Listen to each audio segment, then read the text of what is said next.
Hey guys, Filmsuit here. I just saw Abraham Lincoln Vampire Hunter, and as you can imagine from the title, you can figure it out that it's a fantasy take on President Lincoln where he's a vampire hunter.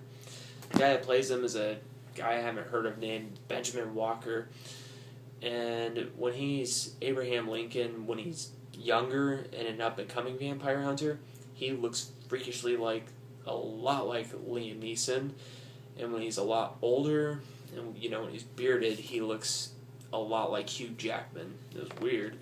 Anyway, we're not here to talk about his physical appearance. We're here to talk about whether or not the movie's good. And honestly, the director, Timur Bekmambetov, however the hell you pronounce his name, he's the guy that made Wanted. I was not a fan of Wanted. I thought it ripped off so many movies and was not faithful to the comic book at all.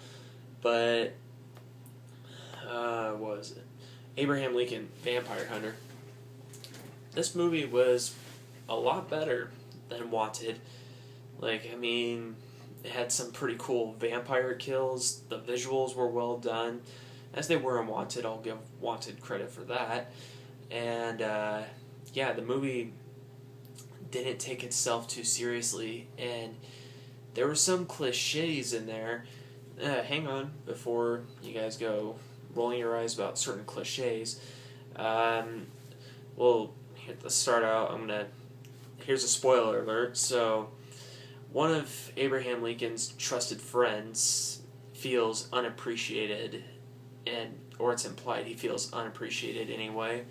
And later on, you see him betray Abe Lincoln inside of the vampires, but then you find out later that it was all a setup. That is a new take on the cliche of the unappreciated friend turning on the hero. So that was kind of cool. And so yeah, it had some twists on cliches, and it had just twists in general that were really well done. And the guy that plays the main vampire, Rufus Sewell, he's the main guy in Dark City. He was the bad guy in A Knight's Tale, and I like him, but he didn't really stand out as a villain. That's one of my complaints. But Benjamin Walker as Abraham Lincoln was great. Who else?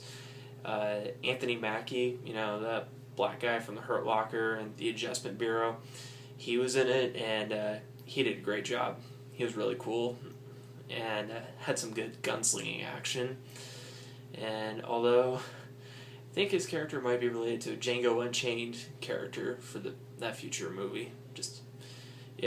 And let's see. And then, Dominic Cooper, the guy that plays Howard Stark in the Captain America movie, he's in it, and he's Abraham Lincoln's mentor.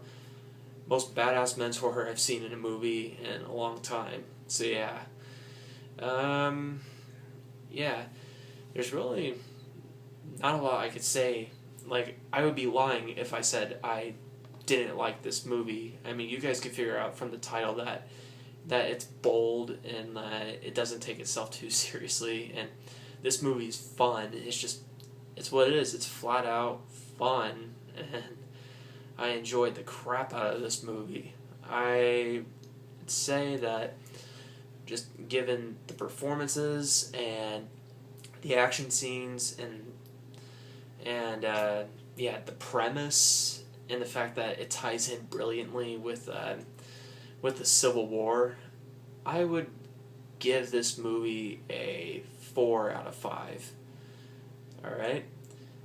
Give me a few minutes. Moonrise Kingdom reviews coming up.